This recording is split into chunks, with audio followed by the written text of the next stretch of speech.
আসসালামু আলাইকুম। রাইসুল হক চৌধুরী স্বাগত জানাচ্ছি এনটিভির রাতের খবরে। ক্রাউন সিমেন্ট শিরোনাম দেখছিলেন, এবার পুরো খবর। ছাত্র জনতার উপর হামলা ও সন্ত্রাসী কর্মকাণ্ডের অভিযোগে গতরাত থেকে শুরু হওয়া যৌথ বাহিনীর অপারেশন ডেভিল হান্টে গাজীপুরে ৮২ আওয়ামী লীগ নেতাকর্মী সহ সারা দেশে আটক হয়েছে ১,০০০-এরও বেশি। এদিকে বৈষম্য বিরোধী ছাত্রদের উপর হামলার ঘটনায় ২টি মামলা দায়ের করা হয়েছে।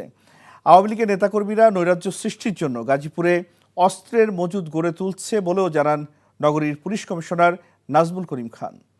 গাজীপুরে নাসির আহমেদকে সঙ্গে নিয়ে রিপোর্ট করছেন আপেল শাহরিয়ার। গাজীপুরের টঙ্গী জয়দীপুর সড়কের পাশে দক্ষিণখান এলাকায় সাবেক মন্ত্রী মোজামেল হকের বাড়িটিতে এখন শুনশান নীরবতা। আশপাশের স্থানীয় বাসিন্দাদের প্রায় ৫০টি বাড়িও ফাঁকা, সড়কেও নেই মানুষ, যান চলাচল। বৈষম্য বিরোধী ছাত্র আন্দোলনের ওপর হামলার ঘটনার পর থেকেই আতঙ্ক বিরাজ করছে পুরো দক্ষিণখান এলাকায়। এ ঘটনায় ২৩৯ জনের নাম উল্লেখ ও অজ্ঞাত আরও কয়েকজনের নামে মামলা হয়েছে। শিক্ষার্থীদের ওপর গুলির ঘটনায় আরও একটি মামলা হয়। গাজীপুরের এই ঘটনায় শনিবার রাত থেকে সারা দেশে শুরু হয় অপারেশন ডেভিল হান্ট।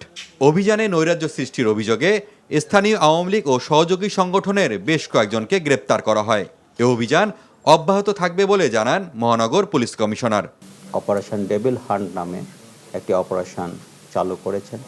সেই অপারেশনের অংশ হিসাবে আমরা যৌথ বাহিনী অপারেশন চালিয়ে যাচ্ছি।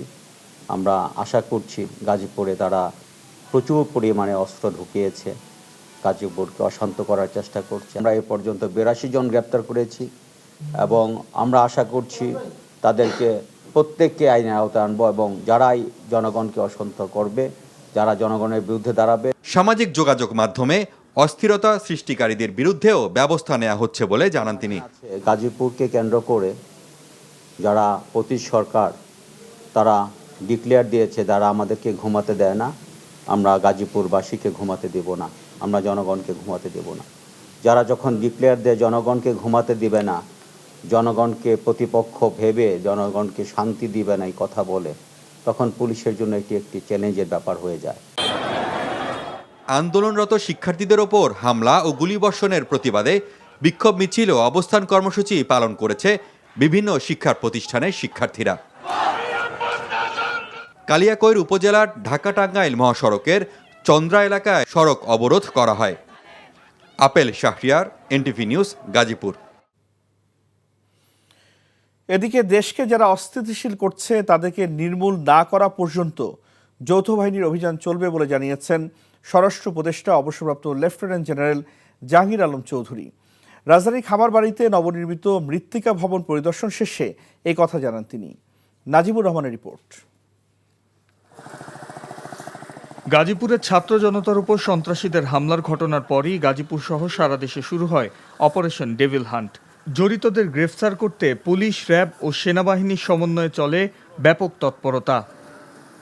রাজধানীর ফার্মগেট এলাকায় একটি অনুষ্ঠান শেষে গাজীপুর সহ সারা দেশের অভিযান নিয়ে কথা বলেন স্বরাষ্ট্র উপদেষ্টা। ছাত্র জনতার উপর সশস্ত্র হামলায় জড়িতদের সর্বোচ্চ বিচার করা হবে বলে জানান তিনি। গাজীপুরে যারা এই ঘটনা ঘটাইছে তাদের অনেককেই আমাদের আইনের আওতায় নিয়ে আসা হয়েছে, অনেকে আইনের আওতায় নিয়ে আসা হয়েছে এবং যাদের আইনের আওতায় আনা হয় নাই তাদেরও খুব তাড়াতাড়ি আইনের আওতায় নিয়ে আসা হবে এবং তাদের যেন সর্বোচ্চ শাস্তি হয় এই ব্যবস্থা করা হবে। দেশকে অস্থিতিশীল করা, শয়তানদের নির্মূল করা পর্যন্ত অভিযান চলবে বলেও জানান লেফটেন্যান্ট জেনারেল অবসরপ্রাপ্ত জাহাঙ্গীর আলম চৌধুরী। ডেভিল মানে কি?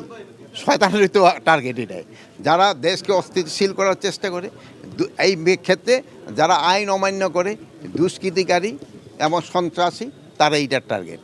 ৫ পুলিশ কর্মকর্তাদের গ্রেফতারের বিষয়টি নিশ্চিত করে উপদেষ্টা বলেন, গ্রেফতারের কারণ জানেন দেশবাসী। ৫ জন পুলিশ কর্মকর্তা, এটা তো আপনারা সবাই জানেন যে ওটা আপনাদের মিডিয়ায় কিন্তু চলে আসছে, এটা কেন তাদের আটক করা হয়েছে। Najibur Rahman, NTV news, Dhaka. Operation devil hunt পরিচালনায় কেন্দ্রীয় কমান্ড সেন্টার চালু করা হয়েছে বলে জানিয়েছেন অন্তর্বর্তী সরকারের প্রধান উপদেষ্টার প্রেস সচিব শফিকুল আলম। আজ রাজধানীর ফরেন সার্ভিস একাডেমিতে সংবাদ সম্মেলনে তিনি এই কথা জানান। এর আগে সরকারের 6 মাসে দেশের অর্থনৈতিক কর্মকাণ্ড নিয়ে অর্থ মন্ত্রণালয়ের পক্ষ থেকে প্রধান উপদেষ্টাকে অবহিত করা হয়। প্রধান উপদেষ্টার তেজগাঁও কার্যালয়ে অনুষ্ঠিত বৈঠকে বেশ কয়েকজন উপদেষ্টাও যোগ দেন। সেখানে জানানো হয়, গত জুলাই মাসের তুলনায় বর্তমানে দেশের মূল্যস্ফীতি কমেছে। আগামী জুন মাসের মধ্যে এই হার 7-এর মধ্যে চলে আসবে বলে জানিয়েছেন প্রধান উপদেষ্টার প্রেস সচিব। ব্যাংক ডাকাতির সাথে যারা জড়িত ছিল তাদেরকে দ্রুত আইনের আওতায় নিয়ে আসার জন্য বাংলাদেশ ব্যাংকের গভর্নরকে প্রধান উপদেষ্টা নির্দেশ দিয়েছেন বলেও জানান প্রেস সচিব।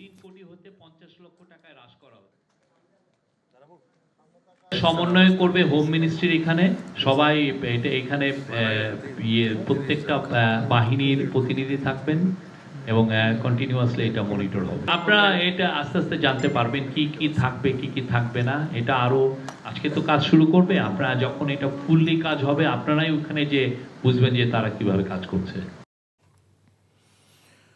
জুলাই গণ অভ্যুত্থানে শহীদ হয়েছেন এমন কয়েকজনের পরিবারের সদস্যরা প্রধান উপদেষ্টা অধ্যাপক মোহাম্মদ ইউনূসের সঙ্গে দেখা করেছেন। আজ সন্ধ্যায় প্রধান উপদেষ্টার সরকারি বাসভবন রাষ্ট্রীয় অতিথি ভবন যমুনায় তারা ডক্টর ইউনূসের সাথে দেখা করেন।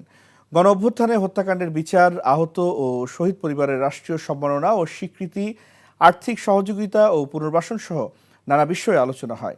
প্রধান উপদেষ্টা শহীদ পরিবারের প্রত্যাশার কথা মন দিয়ে শোনেন এবং সরকারের চলমান কার্যক্রম তুলে ধরার পাশাপাশি সরকারের ভবিষ্যৎ পরিকল্পনা তুলে ধরেন। এর আগে জুলাই অভ্যুত্থান 2024-এর স্মৃতি ধরে রাখতে 10 টাকা মূল্যমানের একটি স্মারক ডাক টিকিট, 10 টাকা মূল্যমানের একটি উদ্বোধনী খাম, 5 টাকা মূল্যমানের একটি ডেটা কার্ড এবং একটি বিশেষ সিলমোহর অবমুক্ত করেন প্রধান উপদেষ্টা। বাংলাদেশ ডাক বিভাগ প্রকাশিত ডাক টিকিটের থিম হিসেবে জুলাই গণ অভ্যুত্থানে নারীদের স্বতঃস্ফূর্ত অংশগ্রহণকে চিত্রায়িত করা হয়েছে। দেশে বিশৃঙ্খলা রোধে সরকারের বোধোদয় হওয়াকে স্বাগত জানিয়ে বিএনপি মহাসচিব মির্জা ফখরুল ইসলাম আলমগীর বিশৃঙ্খলার জন্য শেখ হাসিনার পাতা ফাঁদে পা না দিতে দেশবাসীর প্রতি আহ্বান জানিয়েছেন। যুক্তরাষ্ট্র থেকে ফিরে বিমানবন্দরে তিনি কথা বলেন। অন্যদিকে দলের স্থায়ী কমিটির সদস্য মির্জা আব্বাস বলেছেন, বিএনপির বিরুদ্ধে দেশে বিদেশে ষড়যন্ত্র চলছে। হাসান মাহমুদের রিপোর্ট। যুক্তরাষ্ট্রের প্রেসিডেন্ট ডোনাল্ড ট্রাম্পের আমন্ত্রণে ন্যাশনাল ব্রেকফাস্ট প্রেয়ার অনুষ্ঠানে অংশগ্রহণ সহ 6 দিনের সফর শেষে রোববার হযরত শাহজালাল আন্তর্জাতিক বিমানবন্দরে নামেন বিএনপি মহাসচিব মির্জা ফখরুল ইসলাম আলমগীর ও স্থায়ী কমিটির সদস্য আমির খসরু মাহমুদ চৌধুরী। সফর সফল হয়েছে জানিয়ে মির্জা ফখরুল সাংবাদিকদের প্রশ্নের জবাবে অপারেশন ডেভিল হান্ট নিয়ে কথা বলেন। অপারেশন ডেভিল হান্ট চলছে, অপারেশন ডেভিল হান্ট কি ভাই, আমরা তো বাইরে ছিলাম, ডেভিল হান্ট জানি না। ডেভিল তো একমাত্র অপারেশন ডেভিল হান্ট তো আমরা ফ্যাসিস্ট সরকারকেই জানি। এতদিনের পরে এতদিনের একটা বোধোদয় হয়েছে, সেই জন্য ধন্যবাদ জানাচ্ছি। হাসিনার পাতা ফাঁদে আমরা যেন ফাঁদে পা না দিই। আজকে দেশের এই স্থিতিশীলতা বিনষ্ট হচ্ছে, অস্থিরতা সৃষ্টি হচ্ছে। এর জন্যে সম্পূর্ণভাবে হাসিনার যে ফ্যাসিস্ট যে রেজিম ছিল সেই রেজিমই তার জন্য দায়ী। এদিকে দলের 31 দফা সংস্কার নিয়ে সেগুনবাগিচায় শাহবাগ থানা বিএনপি আয়োজিত আলোচনায় মির্জা আব্বাস বলেন, একটি গোষ্ঠী বিএনপির নামে দেশ জুড়ে অপবাদ ছড়াচ্ছে। আমরা একটা কথা বলতে চাই, এই সমস্ত কথাবার্তা বলে বিএনপির নামে চাঁদা আর আপনার নিলে হাদিয়া, এমন কথাবার্তা বলা তো ঠিক না। বিএনপি কোনো হাদিয়াও নেয় না, চাঁদাও নেয় না, এই বদনাম বিএনপি নাই। আপনারা নতুন করে দেওয়ার চেষ্টা করছেন। বক্তারা বলেন, অন্তর্বর্তী সরকারকে কোনোভাবেই ব্যর্থ হতে দেয়া যাবে না। এই সরকারকে আমরা ব্যর্থ হতে দেব না। Hasan Mahmud, NTV news, Dhaka. প্রধান নির্বাচন কমিশনার এএমএম নাসির উদ্দিন বলেছেন, নির্বাচন কমিশনের উপর রাজনৈতিক নিয়ন্ত্রণ বন্ধ করা না গেলে আবারও সেই আগের মতোই নির্বাচন হবে। সকালে নির্বাচন কমিশন ভবনে একটি অনুষ্ঠানে কথা বলেন তিনি। কমিশন কোনো দলের পক্ষে বা বিপক্ষে দাঁড়াতে চায় না বলেও মন্তব্য করেন সিইসি। পরে বিএনপির একটি প্রতিনিধি দলের সাথে সিইসির বৈঠকের পর দলটির স্থায়ী কমিটির সদস্য নজরুল ইসলাম খান বলেন, আগামী মে-জুন মাসের মধ্যে ভোটার তালিকা হালনাগাদ শেষ হবে বলে তাদের জানানো হয়েছে। মইদুল ইসলামের রিপোর্ট।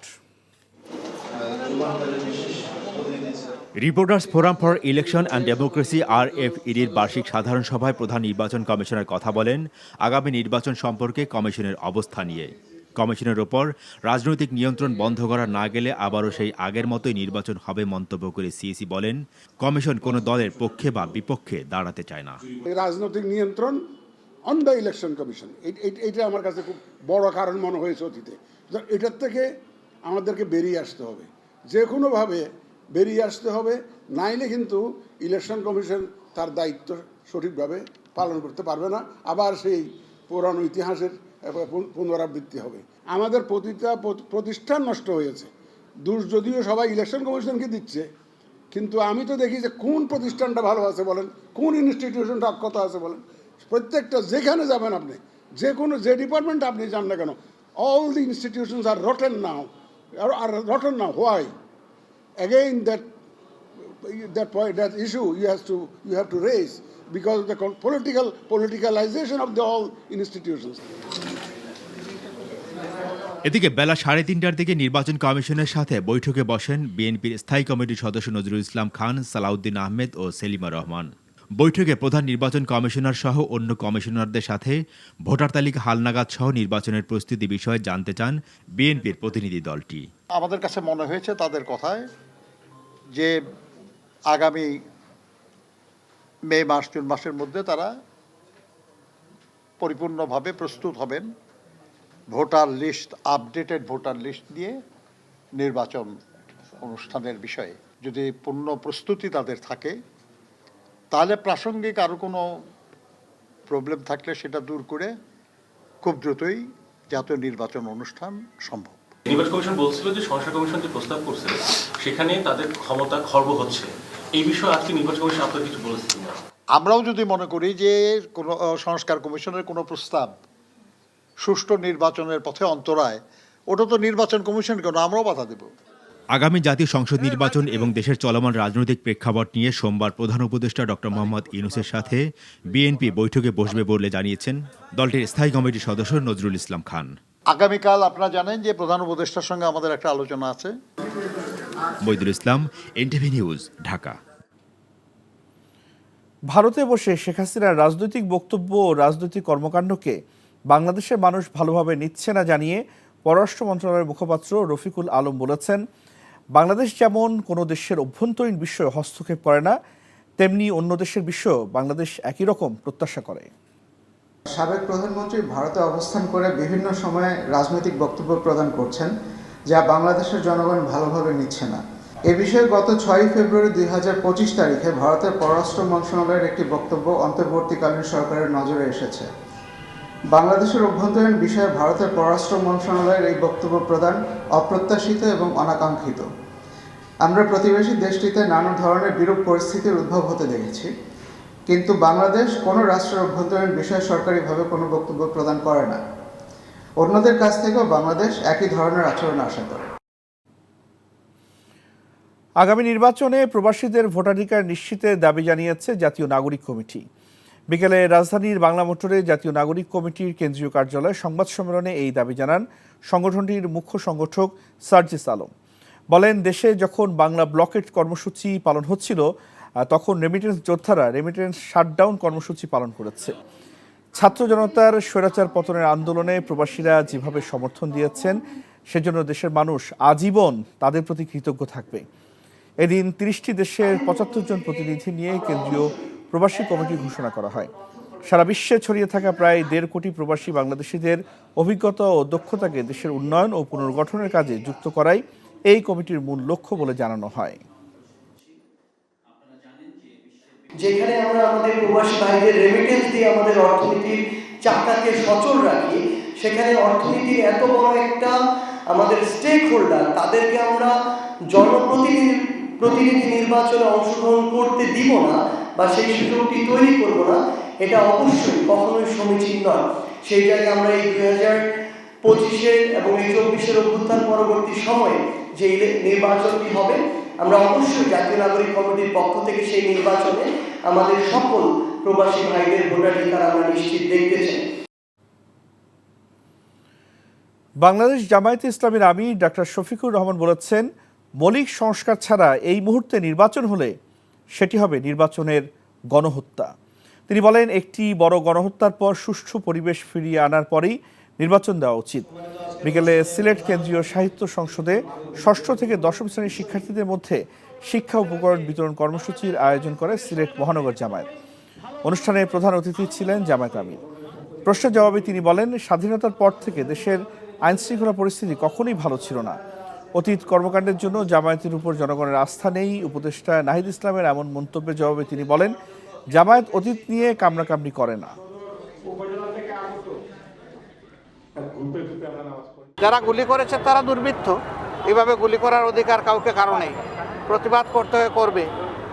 আমরা কোনো ধরনের বিশৃঙ্খল পরিস্থিতিকে কখনো সমর্থন করি না এবং করব না। মৌলিক কিছু সংস্কার করতে হবে, না করলে সুষ্ঠু নির্বাচন করা সম্ভব না। এই অবস্থায় যদি একটা নির্বাচন দেওয়া হয়, এটা নির্বাচনের জেনোসাইড, নির্বাচন গণহত্যা হবে। আমরা এটা চাই না। আমরা চাই গণহত্যার পরে একটা সুষ্ঠু নির্বাচনের পরিবেশ সৃষ্টি করে তারপরে নির্বাচন দেওয়া। এবার তুচ্ছ ঘটনাকে কেন্দ্র করে সংঘর্ষে জড়িয়েছে রাজধানীর সিটি কলেজ ও আইডিয়াল কলেজের শিক্ষার্থীরা।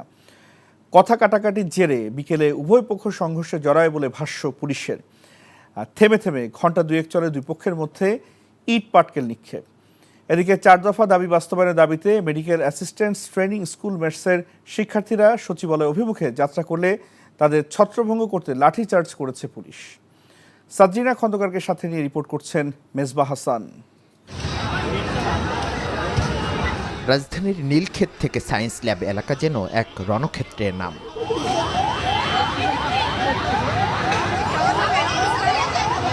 কখনো 7 কলেজ, কখনো ঢাকা কলেজ, কখনো বা সিটি কিংবা আইডিয়াল কলেজের সংঘর্ষ। এবার ইগোর খেলায় মেতেছে সিটি কলেজ ও আইডিয়াল কলেজের শিক্ষার্থীরা। পুলিশ বলছে, শিক্ষক এবং অভিভাবকদের বড় ভূমিকা ছাড়া এমন সংঘর্ষ বন্ধ করা সম্ভব নয়। আমরা তাদেরকে কাউন্সিলিং এর মাধ্যমে আমরা তাদেরকে ডিসপার্স করার চেষ্টা করেছি, যতটুকু জানমালের নিরাপত্তা নিশ্চিত করে আমরা তাদেরকে যতটুকু ডিসপার্স করা সম্ভব এবং তাদেরকে নিজ নিজ ইনস্টিটিউশনে পাঠানোর জন্য আমাদের যা করা প্রয়োজন আমরা ওইভাবে ব্যবস্থা নিয়েছি আর কি। এটা আপাত দৃষ্টিতে হয়তো আপনাদের কাছে নীরব ভূমিকা মনে হতে পারে, কিন্তু আসলে এই ক্ষেত্রে আমাদের ফোর্স অ্যাপ্লাই করার সুযোগ ছিল না। এদিকে 4 দফা দাবি আদায়ে শাহবাগে জাদুঘরের সামনে অবস্থান নেয় ম্যাটসের শিক্ষার্থীরা। জানান, সরকারি বেসরকারি পর্যায়ে নতুন পদ তৈরি করতে হবে তাদের জন্য। শূন্যপদে নিয়োগটা দেওয়া এবং আমাদের এই শূন্যপদের সাথে নিয়োগের 10ম গ্রেড প্রদান। আমরা এই কোর্সে পড়াশোনা করে কি করব, যে কোর্সের মধ্যে কোনো নিয়োগ নাই, উচ্চশিক্ষা নাই। এতে বন্ধ হয়ে যায় ঢাকা বিশ্ববিদ্যালয় থেকে শাহবাগমুখী রাস্তা। ভোগান্তিতে পড়েন সাধারণ মানুষ। সকাল থেকে কয়েকবার শাহবাগ মোড়ে যাওয়ার চেষ্টা চালিয়ে ব্যর্থ হয় তারা। পরে স্বাস্থ্য উপদেষ্টার ব্যক্তিগত সহকারী তুহিন ফারাবি জানান, 2-1 দিনের মধ্যেই নিয়োগের সার্কুলার দেবে মন্ত্রণালয়। মেনে নেওয়া হবে সব যৌক্তিক দাবি। আপনাদের যে শূন্য পদের নিয়োগ, এটার সার্কুলার আজকে বা আগামীকালকে ইনশাল্লাহ শুরু হবে।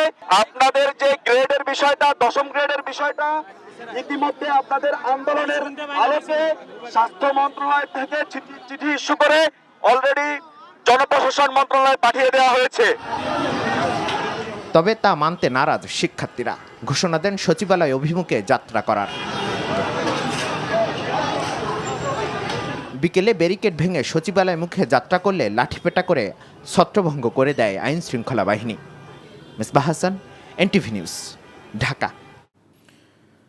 আওয়ামী লীগের আমলে ভারতীয় কোম্পানিকে অবৈধভাবে পাঠ্য বই ছাপানোর কাজ দেওয়ার অভিযোগের সত্যতা যাচাইয়ে এনসিটিবি কার্যালয়ে অভিযান চালায় দুর্নীতি দমন কমিশন দুদক।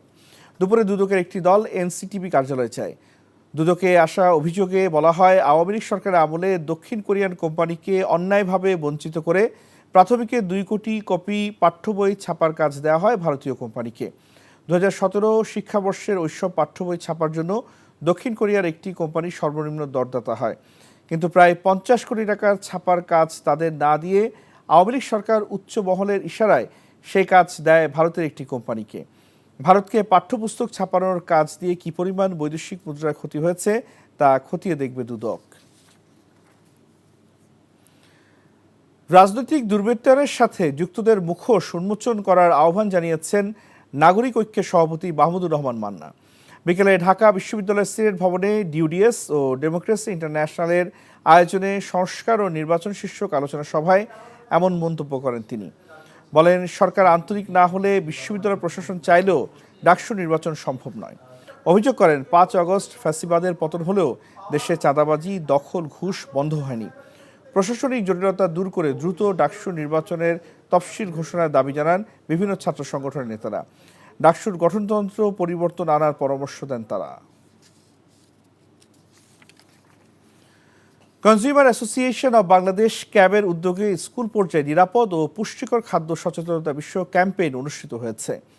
রাজধানীর সেগুনবাগিচা উচ্চ বিদ্যালয়ে এই ক্যাম্পেইন বক্তারা বলেন, জনগণকে নিরাপদ খাদ্য নিশ্চিত করা এবং স্বাস্থ্যকর খাবারের বিষয়ে ভোক্তাকে সচেতন করতে এই উদ্যোগ। অনুষ্ঠানে রান্না করে পুষ্টিকর রেসিপিও শিখিয়ে দেওয়া হয়।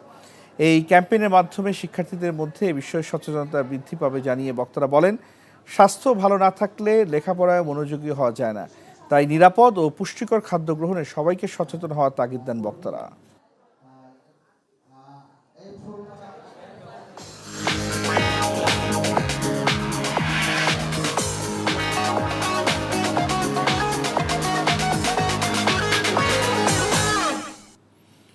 নগদ নিবেদিত অর্থনীতির খবর।